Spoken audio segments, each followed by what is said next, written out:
दोस्तों आज weekly expiry के दिन बाजार में हमने गिरावट देखी है। गिरावट काफ़ी बड़ी है और इस गिरावट के पीछे असली वजह क्या है जानने की कोशिश करेंगे। और क्या ये गिरावट और भी होगी या फिर यहाँ से बाजार फिर से रिकवर कर जाएगा और आगे तेजी बनेगी। अब आगे क्या रणनीति बननी चाहिए हमारे लिए जानने की कोशिश करेंगे इस वीडियो के माध्यम से। और बाजार में कौन से ऐसे स्टॉक है जिनमें इस समय इन्वेस्टमेंट किया जा सकता है और कौन से स्टॉक से हमें निकलना चाहिए। बहुत सारी बातें जिसको इस वीडियो के माध्यम से डिस्कस करेंगे, आगे की रणनीति तय करेंगे।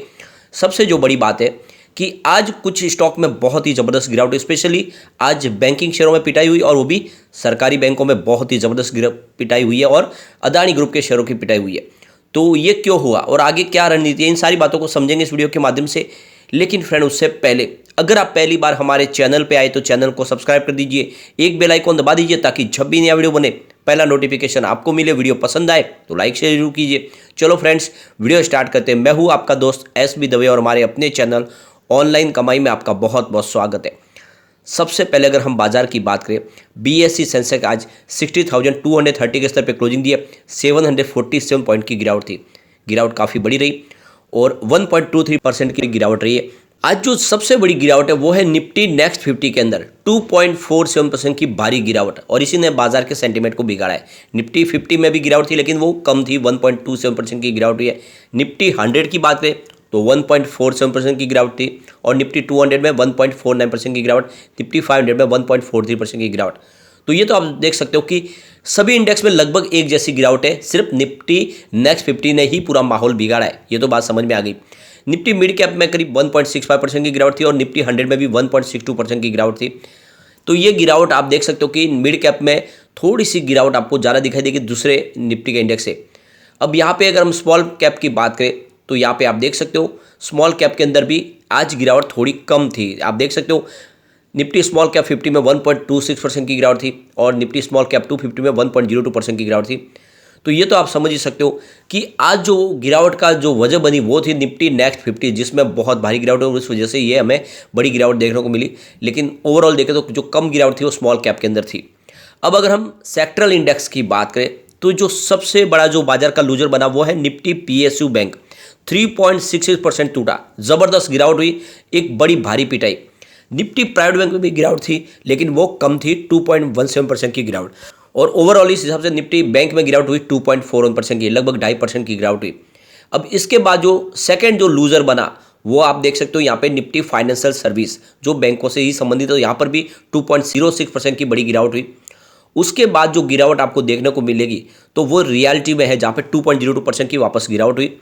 और इसके अलावा अगर आप देखें तो यहाँ पे आपको निफ्टी मीडिया में 1.43% की गिरावट देखने को मिलेगी। निफ्टी फार्मा भी 1.25% टूटा और यहाँ पे जो सबसे कम गिरावट आज देखने को मिली है वो है निफ्टी ऑटो में, मात्र 0.02% की गिरावट।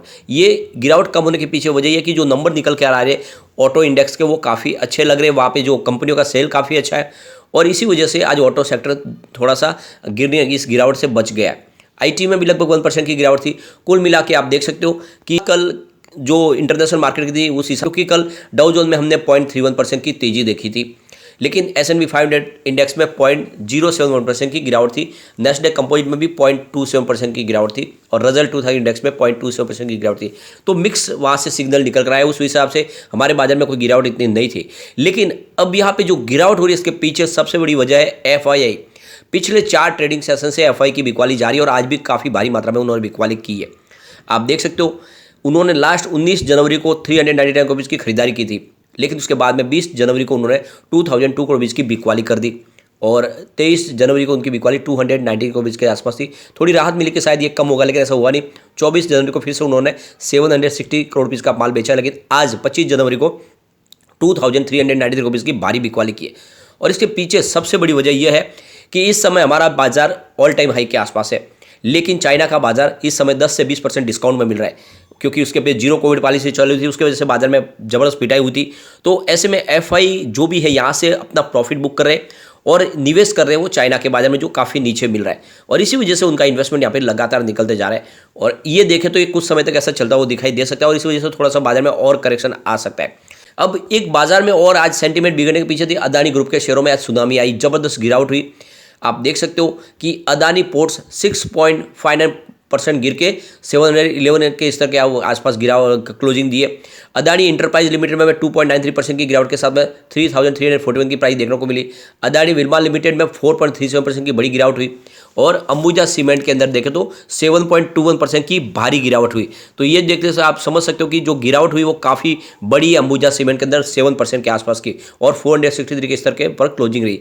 तो वजह ये बनी कि अदानी ग्रुप के शेयरों में पिटाई हुई। इसके अलावा बैंकिंग शेयरों ने मामला बिगाड़ा। आप ये देखते हैं स्टेट बैंक ऑफ इंडिया हो, HDFC बैंक या बैंक ऑफ बड़ौदा, सब जगह पे भारी गिरावट हुई है और इसी वजह से आज ये बाजार के लिए माहौल थोड़ा सा बिगड़ता हुआ दिखाई दिया।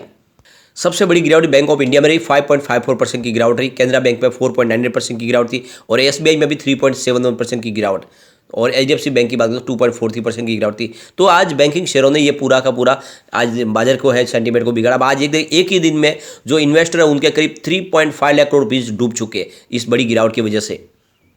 इस भारी गिरावट के बावजूद निफ्टी के इंडेक्स की बात करें तो उसमें जो हैवी वेट शेयर है उसमें 6 शेयरों में आज हमने तेजी देखी है, और इसमें आप ये देख सकते हो हिंदुस्तान यूनिलीवर द्वारा मारुति, इसके अलावा टाटा स्टील और NTPC और सन फार्मा, ITC, इसके अलावा अगर आप देखें तो नेस्ले इंडिया और भारतीय एयरटेल में हमने पॉजिटिव क्लोजिंग देखी है। बाकी सारे इंडेक्स में हमने आज गिरावट देखी है। तो कल बाजार में हॉलीडे है, लेकिन परसों कैसी आगे की रणनीति रह सकती है, क्या बाजार में आगे की चाल रह सकती है, तो यहाँ पे देख सकते हो शेर खान के गौरव रत्न पारखी का कहना है कि आज निफ्टी नेगेटिव रुझान के साथ खुला। कारोबारी दिन के आगे बढ़ने के साथ में ही इसकी कमजोरी बढ़ती गई, लेकिन निफ्टी अभी भी अपने पिछले 1 महीने के दायरे में ही है, यानी जो इसकी रेंज है वो पिछले 1 महीने के हिसाब से ही है। हाल में निफ्टी ने इस रेंज का ऊपरी छोर छुआ भी था, उसके बाद ये 17,800 और फिर 17,760 के स्तर पर रेंज के आसपास निचले छोर की तरफ आता हुआ दिखा है। यह निचला छोर ही है, अब निफ्टी के लिए मजबूत सपोर्ट बन गया है। फिलहाल ये जो सपोर्ट है ये मजबूत है।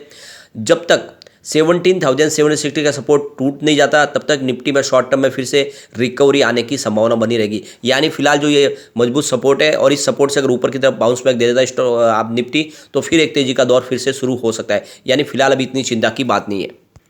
इसके अलावा कोटक सिक्योरिटीज के श्रीकांत चौहान का कहना है कि आगामी बजट और अमेरिका में आने वाले जो इन्फ्लेशन के आंकड़े हैं उनको देखकर लगता है कि आगे आने वाले कारोबारी सत्रों में बाजार साइडवेज ही रहेगा। टेक्निकल नजरिए से देखें तो एक डबल टॉप बनाने के बाद बाजार में तेज गिरावट देखने को मिली है।